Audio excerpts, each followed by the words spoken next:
নিজের স্ত্রীর গলা কেটে হত্যা করলো কাঁচরাপাড়ার উজ্জ্বল মণ্ডল। দীর্ঘদিন ধরে পারিবারিক সমস্যা চলত। উজ্জ্বল মণ্ডলের স্ত্রী জ্যোৎস্না মণ্ডল ও উজ্জ্বল মণ্ডলের মধ্যে পারিবারিক ঝামেলায় এমন পর্যায়ে চলে যায় যে গত সোমবার রাতে জ্যোৎস্না মণ্ডলের ধারালো অস্ত্র দিয়ে কেটে খুন করলেন তার নিজের স্বামী। ইতিমধ্যে স্বামী উজ্জ্বল মণ্ডলকে গ্রেপ্তার করেছে বীজপুর থানার পুলিশ। প্রসঙ্গত বাসন্তীতে দেওরের হাতে খুন হতে হয়েছিল বৌদিকে। ঠিক সেই একই রকম ঘটনা প্রকাশ এলো কাঁচরাপাড়া শহরে। কাঁচরাপাড়া শহরের 24 নম্বর ওয়ার্ডে চিত্তরঞ্জন কলোনির বাসিন্দার বছর 45-এর জ্যোৎস্না মণ্ডল প্রতিদিনের মতো নিজের ঘরেই শুয়েছিলেন, কিন্তু গভীর রাতে তার ঘরের টালি খুলে ঘরে প্রবেশ করে তার স্বামী উজ্জ্বল মণ্ডল এবং ভেতরে প্রবেশ করে তার গলা ধারালো অস্ত্র দিয়ে কুপিয়ে খুন করে। প্রকাশ্যে আসতে ইতিমধ্যে এই ঘটনা গোটা অঞ্চলে একটা পরিবেশ তৈরি হয়েছে।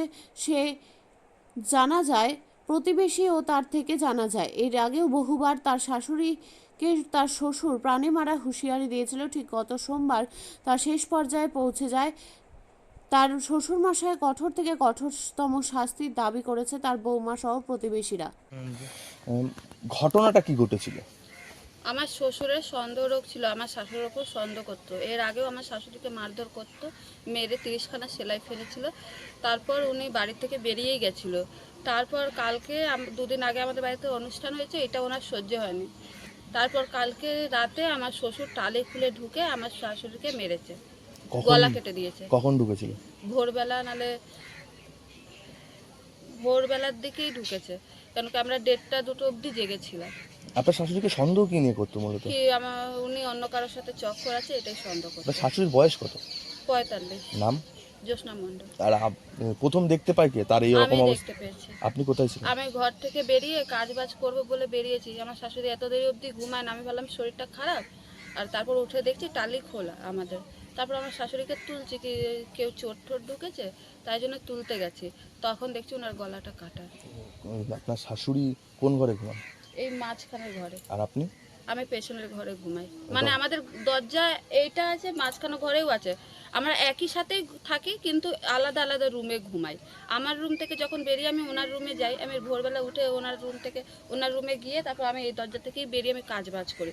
পেছনে একটা দরজা আছে আমাদের, ওই দরজা খুলি না, বন্ধই থাকে। তারপর আমি দেখছি টালি খোলা, তারপর আমার শাশুড়িকে তুলেছি। মূলত কোনো শব্দ পেয়েছিলেন রাত্রে কিছু? না, কোনো শব্দ পাইনি।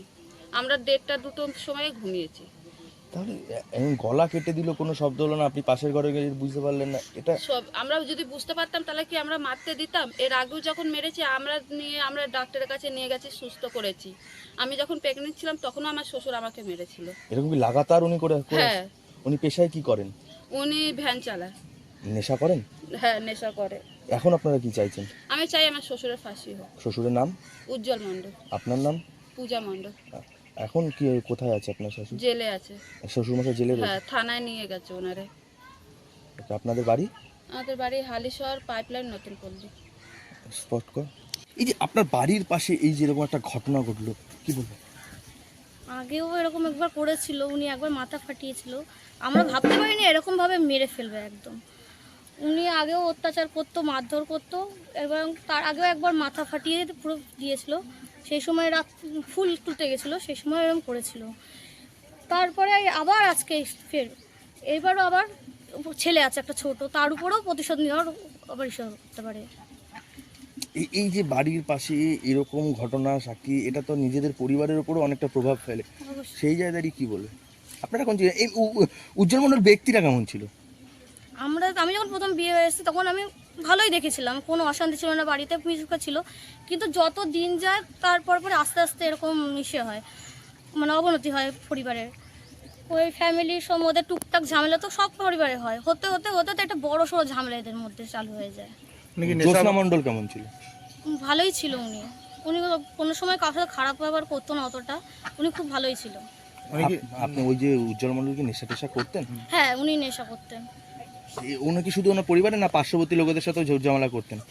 পার্শ্ববর্তী পরিবারের সাথে এখনো পর্যন্ত উনি কারোর সাথে অতটা ঝামেলা করতো না, অতটা কথাবার্তা পার্শ্ববর্তী অতটাই বলতো না। বাড়ির লোকের সাথে ভালো মতন ব্যবহার ছিল, পাড়ার লোকের সাথে ভালো ব্যবহার ছিল। কিন্তু যত দিন যায় আস্তে আস্তে এরকম নিজের মধ্যে কি হলো কে উনি কি জানে। এখানেই থাকতেন? উনি ওই যখন ওনার বউয়ের মাথা ফাটিয়ে দিয়েছিল তখন সে সময় থানার থেকে এরাই কেস করেছিল। সেই সময় বলেছেন আমি আর থাকতে দেবো না, উনি আবার এরকম কোনো কিছু করতে পারে, তখন এখান থেকে পাঠিয়ে দেওয়া হয়েছে। তখন উনি ভাড়া বাড়িতে ছিল। কোথায় থাকতেন ভাড়া? ভাড়া বাড়ি সেটা আমি ঠিক কতটা বলতে পারবো না। ও, ও, ওখান থেকেই এসে আজকে এই ঘটনা ঘটেছে। হ্যাঁ, তার আগেও একবার এসেছিল এরকম, এসে এখানে ঘুরপাক করতো, কাজ করতে এখানে দেখতো। ওকে, আপনারা এখন কি চাইছেন? আমরা চাই আপনিও কি মুরগি প্রতিপালন করে আর্থিক লাভের মুখ দেখতে চান? হরেক রকম প্রজাতির মুরগির শাবক লালন পালন করে বিক্রয় করে লাভবান হতে পারবেন খুব সহজেই। তাহলে আর চিন্তা নেই, আপনার জন্য প্রচেষ্টা নিয়ে এসেছে সেই সুযোগ। একই ফার্মে হরেক রকম প্রজাতির মুরগি পেয়ে যাবেন এখানে। এখানে রয়েছে করকনাথ মুরগি, এছাড়াও আছে গিনি, ফ্রিগেল, টার্কি দেশি, এছাড়াও কোয়েল মুরগির শাবক। পাইকারি এবং খুচরো বিক্রয় করা হয়। যারা মুরগি পালন করে লাভবান হতে চান তাদের সকলকে আহ্বান জানাই আমরা। আজই চলে আসুন আমাদের প্রতিষ্ঠানে। আমাদের ঠিকানা মহারাজাহাট, রায়গঞ্জ, উত্তর দিনাজপুর। মোবাইল নম্বর 8250428960, 8145717292, 9907063902। শিক্ষাই জাতির মেরুদণ্ড। ছোট ছোট শিশুদের প্রাথমিক শিক্ষা পরিপূর্ণ না হলে আগামীতে সেই শিশুরা সঠিক পথে চলতে গিয়ে হোঁচট খায়। শিশুদের এই শিক্ষার প্রয়োজনীয়তাকে সামনে রেখেই গত 1 বছর ধরে পরিষেবা দিয়ে চলেছে জিনিয়াস এডুকেয়ার একাডেমি। শিশুদের অত্যাধুনিক শিক্ষায় শিক্ষিত করে তোলার একমাত্র বিশ্বস্ত প্রতিষ্ঠান এই একাডেমি। এখানে অভিজ্ঞ শিক্ষক শিক্ষিকা দ্বারা যত্ন সহকারে মাতৃভাষা বাংলা মাধ্যমে পড়ুয়াদের শিক্ষা দেওয়া হয়। একেবারে খেলার ছলে বিনোদনমূলকভাবে বাচ্চাদের এখানে পাঠ দেওয়া হয়। পড়াশোনার পাশাপাশি বাচ্চাদের বিনোদনের ব্যবস্থাও রয়েছে এখানে। তাই আপনার বাচ্চাকে ছোট থেকে অভিনব শিক্ষায় শিক্ষিত করে মানুষের মতো মানুষ করে তুলতে হলে এই শিক্ষা প্রতিষ্ঠানের উপরে ভরসা করতেই হবে।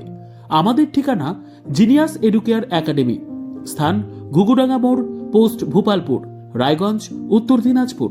মোবাইল নম্বর 9563630109 অথবা 7029042308।